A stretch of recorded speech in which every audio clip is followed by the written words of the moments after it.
Gideon Levy is an Israeli journalist and author. Levy writes opinion pieces in a weekly column for the newspaper Haaretz that often focuses on the Israeli occupation of the Palestinian territories. He's won numerous awards for his writing on human rights abuses in the occupied territories, and is known for insisting that being an Israeli patriot requires one to be critical of the occupation. When he said recently that he's never been more ashamed of his country, he was defending his country against what he sees as an increasing tendency toward fascism. It must be unbelievably difficult to stay the course and speak from his conscience about the scale of the violence Israel is perpetrating in Palestine. In fact, Levy says it feels exasperating to write from this perspective and not have the impact that he would like. He still maintains that words are on the front line of this struggle. How the violence is understood and what can be said about it has a significant impact on what sort of violence is permitted. So too does the form of resistance. Levy maintains that if Gazans were sitting quietly, as Israel expects them to do, their case would disappear from the agenda. This is a people that are waged war against within an occupied territory enclosed by a wall. Why is there a boycott against the occupied rather than the occupier? His writing is incredibly useful for people that want to understand the strategies of the Israeli leadership, which often uses provocation and assassination, a kind of brinksmanship designed, he suggests, to renew the license for widespread destruction and pacification of the Palestinian people. In this sense, Levy says that Israel is the peace objector. Israel has imprisoned Gaza for many years, blocked them off from the sea, the air, and the land. It regularly uses violence and force to subjugate Gaza, rather than trying to coordinate a just withdrawal. Israel should not be amazed, Gideon says, for this reason, by the violence and hatred that it has sowed with its own hands. Instead, the IDF is waging war on the civilian population, showing contempt for the lives of Palestinian children in its pursuit of vengeance. This collective punishment is forbidden by international law, and at the current moment, and likely for several years, Israel will be on trial for genocide at the International Court of Justice. Increasingly, the world is opposed to the Zionist regime in Israel and knows that there can be no military solution. Forcing an understanding of that into Israeli consciousness is extremely difficult, though, Levy says. In his experience, people in Israel are not bothered by the moral aspects of the war. This is why Levy has shifted recently in his writing toward focusing on security and the pragmatic reasons why this genocidal bombardment, this fascist fixation on punishing Gaza, is a failing strategy. He says that October 7th has created a bloodbath by opening the floodgates to a collective, vindictive military campaign that must be stopped. But given his family history, the fact that his grandparents were killed in the Holocaust, the fact that he understands the specific forms that fascism has taken historically, I think it's significant that he said that Israel is slipping further into fascism. It will continue if the US, Canada, and Europe all keep averting their eyes. If the blindness continues, Israel will keep killing, destroying, and settling in the region. This wretched situation will be addressed by aggressive action by the peace movement, by all of us raising our voices in opposition, and given the inaction, by those in Palestine rising up where necessary to defend their lives. This is because critics like Levy have the disturbing sense that, quote, if Israel wiped Gaza off the face of the earth, one can assume there would be no protest within the settler colonial Zionist state.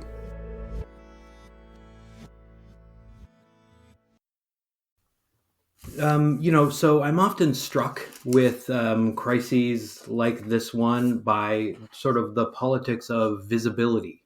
Many people say, yourself included, that one must see the hellscape before we can believe it.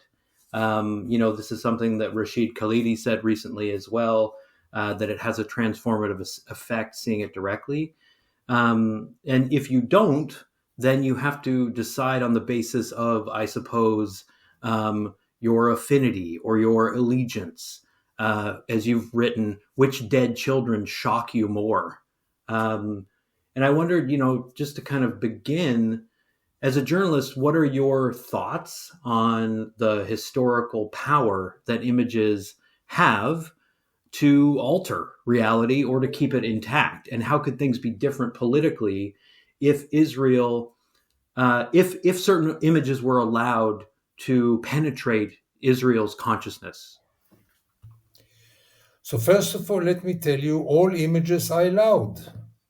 Mm, It is something much worse than this. The media, by its own choice, chooses not to show them. It's not like there is a right, censorship over those images, which makes it much worse.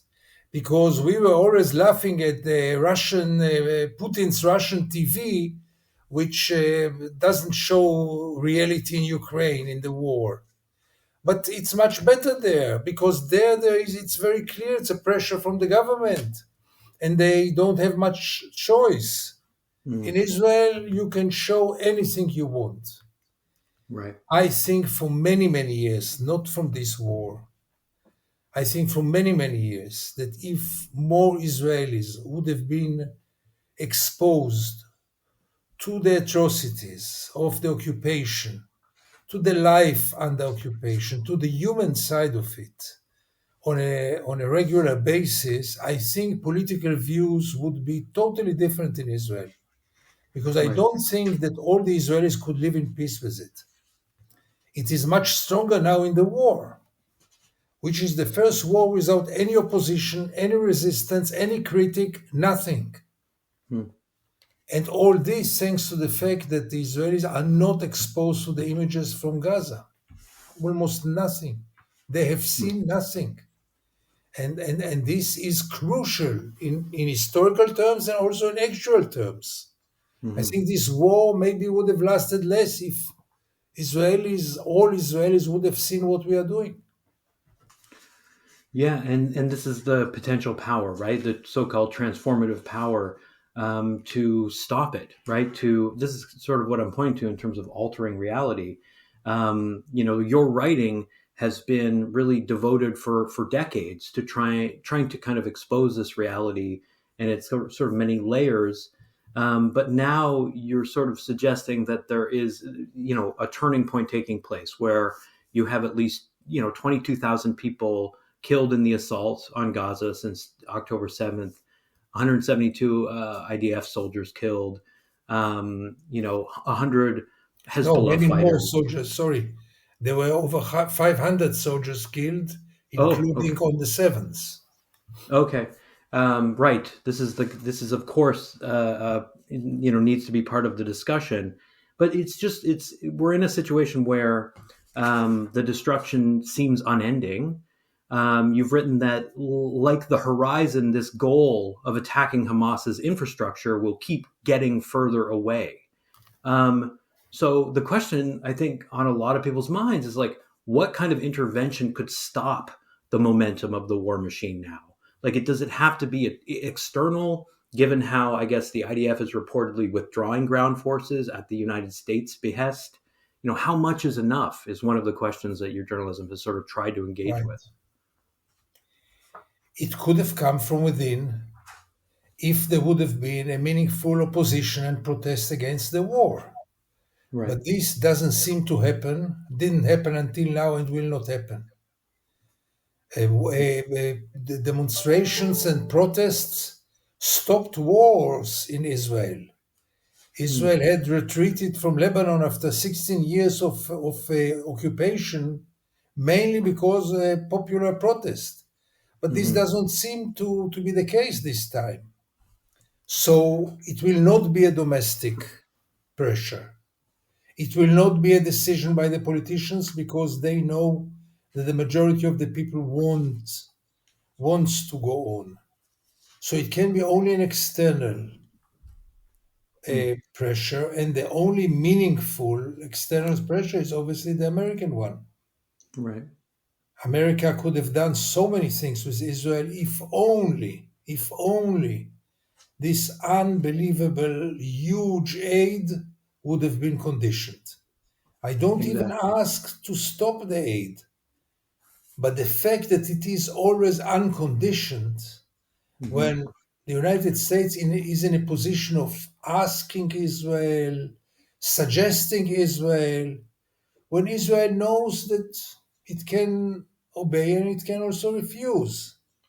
So the only one who has a leverage on Israel is the United States, and the United States doesn't seem to have any interest to use this leverage. Yeah, and you've written Europe covers its eyes and falls in line with the United States as well for the most part, but there is like clearly no military solution to be had. Like, I'm trying to kind of piece together what I've learned from engaging with like just so much of your writing. But yeah, like you've talked about how terrorist attacks tend to not inspire a sense among Israelis of the connection between cause and effect, right? Or any level of self criticism. It just doesn't happen.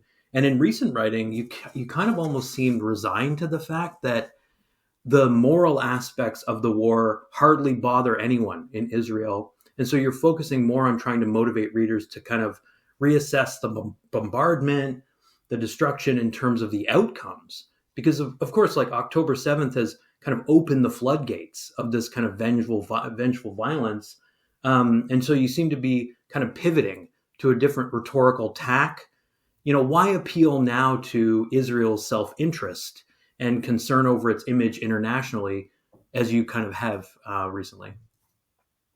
First of all, in any case, it's a lost battle, and in this war, even more so, because I'm really a very lonely voice this time. I mean, Right. I can't think about five more people who maybe think like me. There are many more, but who really express it.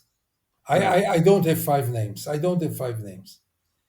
And it was never like this. So it's in any case, I don't have any illusion, and I never had that I can really convince people. The only thing I try to do is many times to provoke them and to make them think, Mm-hmm. to make them put some doubts at all, and to try to load those who are very close to my views, to load them with more ammunition, with more arguments, because I don't hear them. Maybe more arguments. I don't know why I do it. I know one thing, that the moral discourse is now totally irrelevant, Right. while the practical one might be relevant if Israelis will see that they don't gain anything and they only lose. Mm-hmm. This might, I mean, still people I hope are rational. And if you don't gain anything and only lose, maybe you will think it over. Yeah, I mean, this is something that in reading your book, The Punishment of Gaza, really jumped out at me is this idea that, as you say, words are on the front line. They can justify, validate, purify, polish, and clean. If you say war, you are saying heroism and sacrifice, and you're obscuring, as you say, the fact that Israel is a violent and dangerous country, devoid of all restraints. In some ways, you say the last of the rogue states, and so one of the things that you're known for is saying that like to be a patriot in Israel is to embrace that critique and to call out the kind of brinksmanship of the regime. And yeah, I mean, I have so many questions, but because, and I sympathize with what it must, I can't know, but I sympathize with what it must feel like to feel like, you are alone, virtually alone in objecting. But one of the reasons why, in some sense, you're alone is propaganda, right? Hasbara, which you say is now an immoral machine. Can you explain for people what Hasbara is? I don't think it's widely known, like how it operates, what purpose it serves, and maybe also how it's faltering today in some ways, given that, as you say, the evil can no longer be hidden by any propaganda. So, first of all, Hasbara is mainly aimed to the outside, Mm, to the world jury, and to any other people and countries and states overseas. Hasbara, we don't use the word Hasbara, or we use it less in terms of the domestic propaganda. okay. But in both cases, we are dealing with propaganda. I think when it comes to Israel from within, I would more use the term brainwash, Mm, because we get it really from early childhood. I know how I was brought up in this country, and I was born here and lived all my life. From very early, we keep on getting the same values in school, in the youth movement, at home, everywhere. We are the victims. We are the chosen people. We know better. We have more rights than any other people because we are victims. We are always right. All the Arabs want only to kill us and to push us to the ocean. The international law is something very important, but it's not valid on Israel. Israel is a special case. You cannot judge Israel according to in the universal criteria because we are a special case. And so many other things which we get almost with the milk of our mothers. The fact that we are also always the victims, always. And in many cases, we are the only victims. Everything is forced on us. The Hmm. occupation was forced on us. Ask every Israeli, will tell you, I could give up the occupation, but they forced it on us. We have to be occupied because they forced us to be occupied. Or as the late Golda Meir once said it, that she will never forgive the Palestinians for forcing us to kill their children. That's a way of thinking, and Hmm. that's much more than Asbara, because Asbara is to take this war now and to explain that Israel didn't start it, that it doesn't have any context, and don't you dare to speak about a context like the General Secretary of the UN dared to do. There is no context, because if you speak about the context, you justify a barbaric attack, so you better don't try. That any criticism of Israel is anti Semitism, and don't Hmm. you dare to be an anti Semite, and that we are the good ones, the liberals, the white ones vis-a-vis those Palestinians who present only evil and fundamentalistic ideas. So that's more or less Hasbara. But I think within Israel it's much deeper than Hasbara. It's really systematic brainwash. I just want to give you one more example. I think I was 20 when I first heard the word Nakba. I never Wow. heard the word, Right. never knew about it. We never heard, nobody told us about the Nakba. Hmm. We were told a total different story, total different story. So that's much more than Asbara. This is really a brainwash system. And the Right. big collaborator of it, the biggest collaborator, is obviously, as usual, the Israeli media. Sure. Yeah, it works. Like that's what I'm hearing is that it works to construct an entire worldview, right? A sense of being in the world that makes it impossible to see certain things, I guess. Like as you put it, Israel is one tiny state whose eyes are shut and whose heart is sealed. Like that puts it very bluntly. The occupation is something that is felt like in your bones on some level. This idea that like at one point you in your book you say Israel is the occupation is Israel, but the manifestation of that now is that you know Israel is launching wars every 2 years. It's like a permanent state of instability. And there are many critics on the left who claim that that's precisely how the United States likes it in the Middle East. That in many ways it benefits from that instability. And I don't necessarily want to get into that because that's a tricky subject in some ways. But I wanted to pick up on something else that you were saying. Around the sort of image that Israel portrays of itself, but also within to itself, right? I've seen some sympathizers say that the IDF's use of this interactive escape route map is sort of evidence of the fact that this is an incomparably ethical occupying force, right? The most moral army in the world, as it's sometimes described. I know you've also written about this strategy of representing the conscience of the IDF in relation to like Ari Folman's film Waltz with Bashir, right? The map, the apt, the movie, they're all serving a kind of ideological function. How do we help people see through all of these things or see around them to see the truth, right? That, as you say, these things aren't meant to save a soul.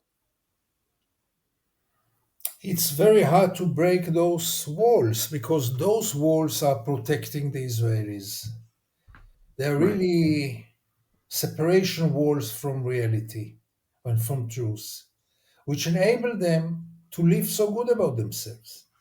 Because finally, even the leftists in Israel, at least part of them, struggle to feel better with themselves. They don't struggle to have a better place. They just want to feel better. Mm-hmm. And and those walls, which, as I said, and I must emphasize again, nobody imposed those walls on us. We choose to build them. We means the media, the education system, and all the consumers of those machineries. We want it to be like this because then we feel much better with ourselves. We don't have doubts. We don't feel guilty. We don't feel that we did something wrong. We feel very just. And how do you break this? Mm. It's a coalition of everybody who wants this status quo to remain as it is. It's the viewers and the readers and the editors and the writers and the publishers and the government and the army and the secret service. Everyone is happy about the situation because we can all deny together. Mm.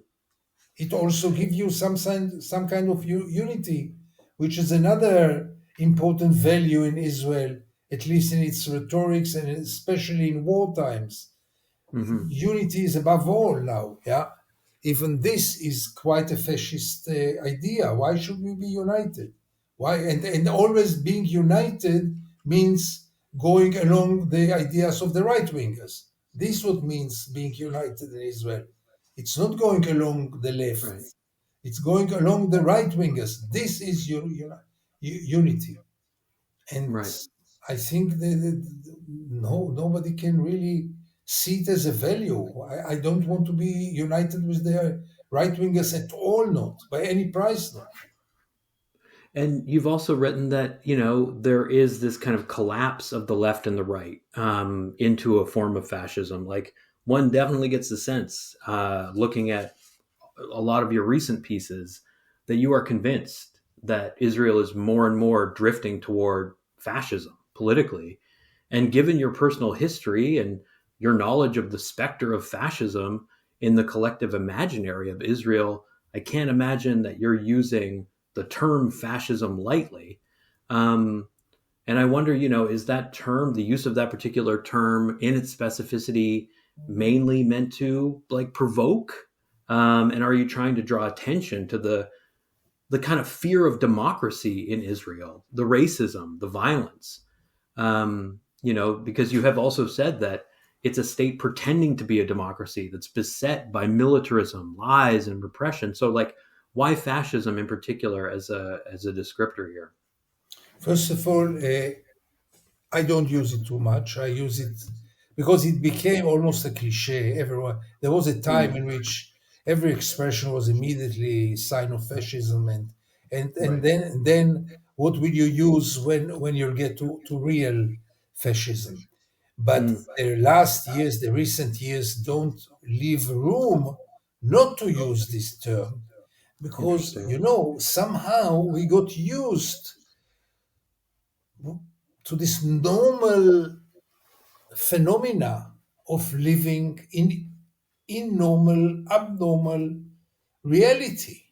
Hmm. What does it mean when you go to the West Bank and you see two villages? One is Jewish and one is Palestinian, and one village has all the rights in the world and the other and the resources, and the other village next by doesn't have any resources whatsoever. We Hmm. normalized it. I mean, that's reality. I mean, most Israelis don't see any problem in it. But that's exactly the way that apartheid looks. I mean, how else does apartheid look if not like this? There's no other, no better expression for apartheid than this phenomena. Hmm. But everything is normalized here. And in recent years, it went much farther because this government for sure has fascist elements in it, no doubt. Part of the components of this coalition would have been defined in Europe as neo-Nazis, no doubt about it. I think the extreme right-wingers in Europe are more moderate than Smotrich and Ben-Gvir. Uh, so you have no other choice but to use this very extreme expression, and at Hmm. least in order to warn, look at yourself, you are turning into an apartheid state. Look at yourself, you are turning into a fascist country. This is what we are. Right, and you use the term apartheid as well, which can be divisive depending on where you're using the term. It's interesting to consider the ways in which now South Africa is bringing calls of genocide, claims of genocide to the International Criminal Court against Israel. These terms, sort of differentiating them or trying to kind of disentangle them, can be useful for thinking about the situation, but I sometimes wonder if it sort of obscures more than it reveals, which I guess speaks to why you would use it sparingly. Israeli apartheid is distinct, right, from South African, from the form of apartheid that had occurred in South Africa, in the sense that, as people like Robin Kelly have pointed out, the ruling regime in South Africa was not interested in destroying and displacing necessarily. It was more interested in certainly displacing to some extent, but primarily exploiting the black population in South Africa. Um, do you, when you use a term like apartheid, or when you see South Africa bringing a claim of genocide to the international court, how does that register for you? How is it processed within Israel? Is it primarily met with like outrage? And how do you kind of interpret that outrage? First of all, for many years, I didn't use the word apartheid because Hmm. as long as the occupation seemed to be temporary, it's not apartheid, it's occupation. And by Hmm. the way, by definition, by the legal definition, military occupation is something temporary. And then it was good enough to call it what it is, an occupation. But when you realize that there is not the slightest idea or intention to put an end to the occupation, you start to understand that this is going to accompany your country forever now. This will be Hmm. part of the regime in Israel. What is happening in the West Bank is part of Israel, for the good and for the bad. You cannot separate it. That's Israel. If after 55 years there is no perspective whatsoever to changing this reality, for sure no intention to do so by all the Israeli political map, because including the leftists, none of them has a serious intention to put a real end to occupation. They all want just to find a softer way to handle it, but none of them means a real Palestinian state like any other state in the world, with army, with everything normal that every state has in the world. None of them believes in it, and none of them believes, obviously, in the one-state solution in a full democracy. So then you realize that if it is here to stay, then you have to call it in new names. And I remember the process because throughout the years that I'm writing it, so many years, the terminology really changed. Hmm. And even the way that this terminology became legitimate in Israel also changed. 10 years ago, it was very hard to say apartheid. Hmm. Today, it's becoming, I mean, not that everyone agrees that it's apartheid, but there's no problem to describe it as apartheid. I mean, Hmm. nobody will fall from the chair if you call Israel an apartheid state. So there is a Right. change, and this change is along the lines of the developments in the reality on the ground. Yes, 20 years ago we didn't deserve to be called apartheid, and now yes, because Hmm. it became part of us. Yeah, I mean, and I do appreciate how, for people that are interested in trying to get like a concrete sense of the trajectory toward this moment, your book does kind of provide that, right? A kind of timeline. And you say that there was a moment, in fact, your book opens with this kind of dramatic scene of saying goodbye to the occupation, the kind of naive days of the Oslo Accords. But you say the truth is that that's far in the rearview mirror. That Israel has left Gaza only partially and only in a distorted manner.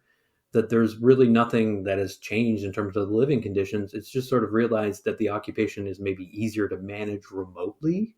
Um, and so it's obviously disappointing that your call for an end to occupation doesn't have the kind of purchase that it needs to. That your calls for like simply attempting to talk directly with Hamas rather than denying that you're ever going to negotiate with Hamas, that just kind of goes unheard. Um, but yeah, I mean, like it's I can see how it would be a hard sell, right? Saying like there's nothing to lose in talking, because as you I think sort of take the risk in saying Hamas wants to improve the wretched situation of their nation, right? So as you say, lift the siege, negotiate. But I have definitely encountered the ways in which it's like very difficult to make that claim. You are met with so much vitriol when you make that argument because it is, as you say, very kind of deep seated. The opposition to that, and sort of the difficulty of picking a side, as it were. Like you speculated on how things, for example, might have been different without Netanyahu. And I thought that might be interesting to kind of talk about. Like people I've spoken with tend to demonize him specifically as like the key culprit in creating contemporary Zionist policies and practices. But your perspective is actually kind of different. You're not one of the anyone but Bibi people per se. So I guess like in terms of Netanyahu, how would you articulate your own political vision for Israel without Netanyahu? With in some sense, the assumption seems to be that will lead to a free Palestine, but I don't think you see it that way at all. Not at all. I don't see anyone right now. Maybe someone will emerge, but I don't see right now anyone who can lead Israel to a real change from within. No Mm, one. I remember I had my hopes when Barack Obama was elected. I saw that maybe he will be the man who will go for the change, for a real change. Obviously, I was totally disappointed, but I had this almost emotional dream that he will do it. And I had the times of Oslo, as you rightly described, were also a sweet moment of illusion. But when I look backwards, it was a trap. So I don't see much changing if Netanyahu will go. If Netanyahu will go, Israel will become a more pleasant place mm, to live in. Uh, we will have a so-called normal prime minister with more modesty, maybe, and more efficiency, and people will get better care from the government, and things will function maybe better, and some Israelis at least, will be happier. But when it comes to the core issue which defines Israel, and let's not forget that what defines Israel from the first day are the Palestinians. The Palestinians are defining Israel. Hmm. And our attitude toward the Palestinians defines the regime of Israel much more than anything else. And when it comes to this core issue, there will be little change. There will be change in rhetorics. And again, all those traps like meeting Abbas, and maybe one day, who knows, talking to Hamas, which right now is not relevant, but maybe, but it will lead to nowhere because the basic belief is that no agreement can change the fact this land belongs only to us. Right. And the political situation was volatile, of course, before October 7th. You've written that when things get very chaotic, preventing the army, the IDF, from running amok requires a quote strong and judicious political echelon, but that like basically Israel does not have that. And I wonder if you wanted to speak to, like, from your perspective, because we're reading like international news sources on the subject that I don't think are giving the full picture. The Supreme Court, the recent decision to kind of protect the judiciary from this political takeover that I guess the Netanyahu regime has been seeking.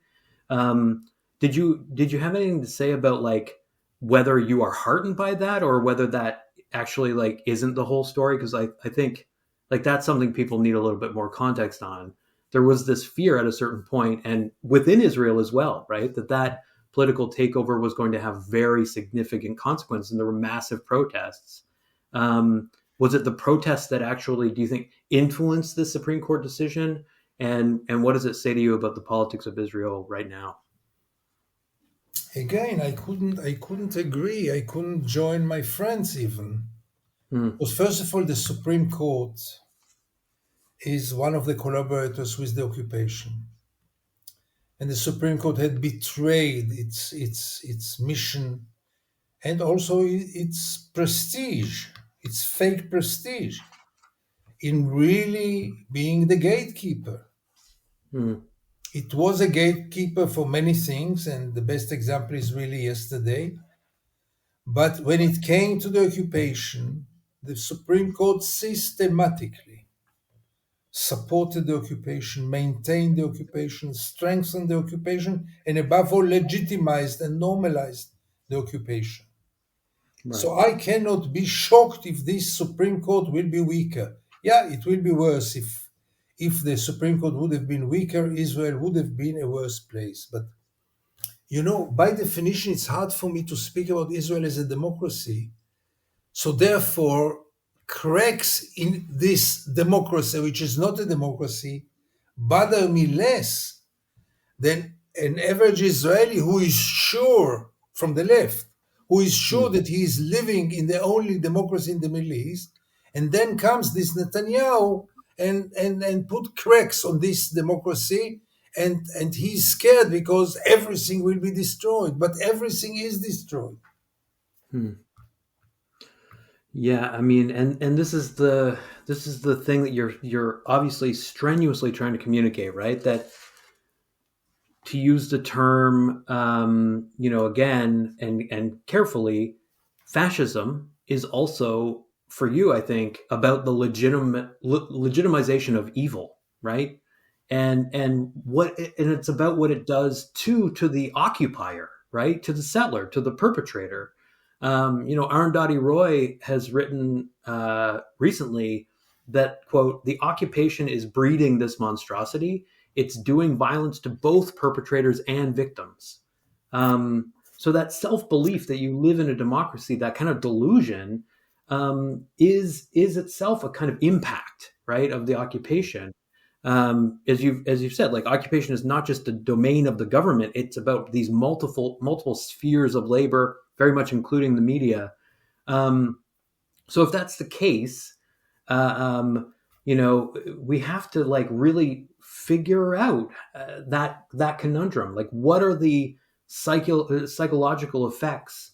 For example, for IDF soldiers who partner with the government to carry out these atrocities. Like, the question for me fundamentally here is like, how is evil as such legitimated?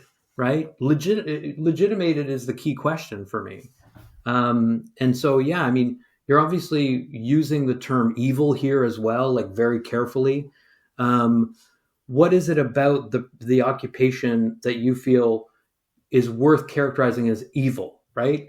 Because what I hear you trying to communicate too is that you are not actually distancing yourself per se. Like, when you talk about the actions of Israel, you use we, you say we, and you identify the actions at the same time as blatantly illegitimate. So, how do you, I guess, reconcile these things, and how are you communicating on that register of talking about like the legitimization of evil in relationship to like the erosion of democracy here? That's a very good observation because I always hesitate if to use we, but I know that the we is more effective. Sure. First of all, on a factual ground, it is we. I was born here. I never left Israel. I mean, I never lived elsewhere. I never had plans to leave Israel. I don't Hmm. have plans to leave Israel. I'm part and parcel of Israel. I was raised here. I was educated here. Everything happened here. I am an Israeli like any other one. And as an Israeli, I carry some kind of accountability or responsibility to what's going on, especially if we call this country a democracy. So if it's a democracy, for sure you carry some responsibility. I mean, the individual has some responsibility. I also, in my young years, never took any measures against. I was never part of a protest movement. I never demonstrated. I served in the army. I mean, I did everything like any normal so-called Israeli, average Israeli. So I feel part of Israel. By all means, not. I don't feel Hmm. that I'm excluded. I'm Hmm. excluded maybe because of my thoughts, but not because of my culture, my language, my heritage, my citizenship. It's Hmm. the only citizenship I have. And having said all this, I also know that it's more effective to say we, but there's one thing that it's very hard for me to say because in Israeli media they're using a lot Right. our troops. This is many times one step too much for me. Right. Eh, That eh, appeal to unity. exactly. Yeah. But yes, I am part of it, and the normalization of evil is the outcome of everything we spoke about until now. That's the outcome. Right. Because the evil behavior is not only normalized, it also legitimized, justified, and above all, the average Israeli will tell you it was forced on us. Hmm. We didn't want to be like this. We are not like this. Look how we sent rescue teams to any earthquake in the world. We are the first one to build the field hospitals in the Philippines when there are floods there. So how can you talk about us as being evil? Our evilness is aimed mainly and maybe only at the Palestinians. Hmm. It will penetrate also into the other society because you cannot stop it there. And you see it already, like many other phenomena which start in the occupation and slowly penetrate to our daily life in Tel Aviv, like Hmm. violence, aggression, and many others. But basically, our evil behavior is aimed mainly at the Palestinians because there we can justify it. There we have a whole set of explanations and justifications why we are so evil. And we don't even call it evil because it's not being evil, it's protecting ourselves. It is a behavior that any other country would have used. same policy. This you hear again and again. No country would have reacted differently. What choice do we have? Etc. etc. All those justifications are relevant only with the attitude toward the Palestinians.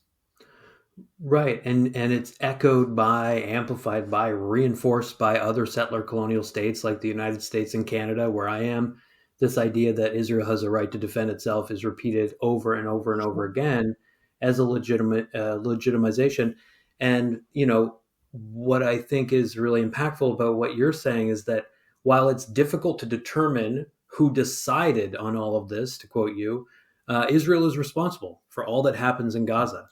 And so it's something that is as you say, like useful ammunition rhetorically, politically, to like remind people of the fact that of course Hamas bears responsibility, but not for the level of disproportionate killing that has taken place, right? Where 100+ times more people have been murdered in Gaza since October 7th.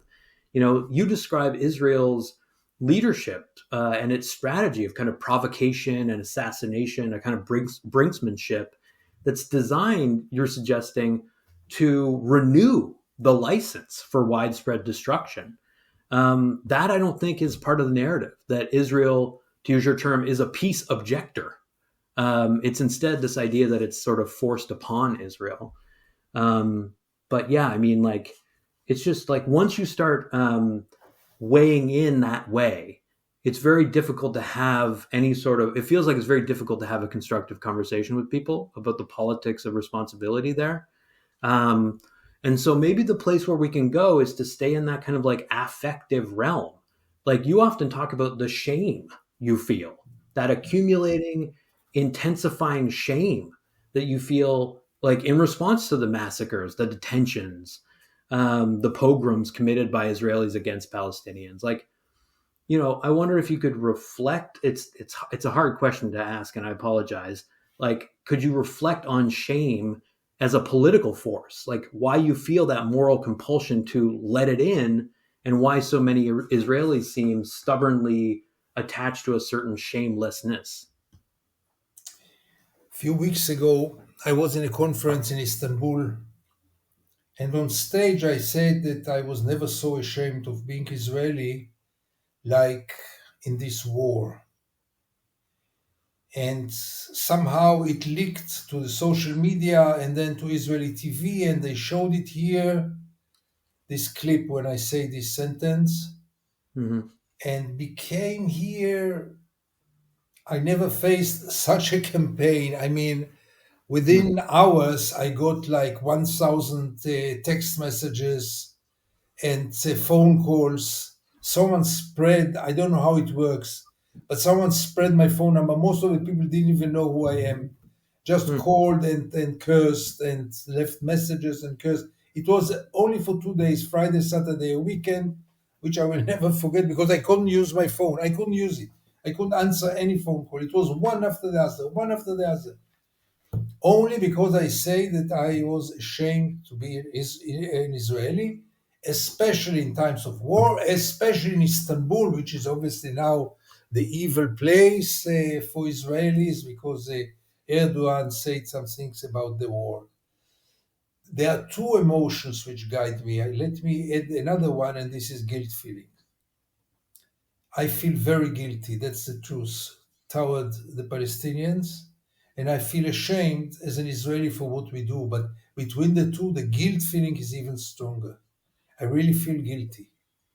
I cannot convince anyone that he should feel guilty. I cannot convince anyone to feel ashamed. I can just say what I feel because that's really emotional. It's not rational. It's really Mm-hmm. emotional. I feel very guilty. Any Palestinian, in front of any Palestinian, I have guilt. Yes, Right. because I took his land. That's the truth. Did I have a choice? Didn't I have a choice? Could it be different? Could it be different? By the end of the day, we took their land and we took Mm-hmm. their lives. And what is much worse than this is that we never stopped.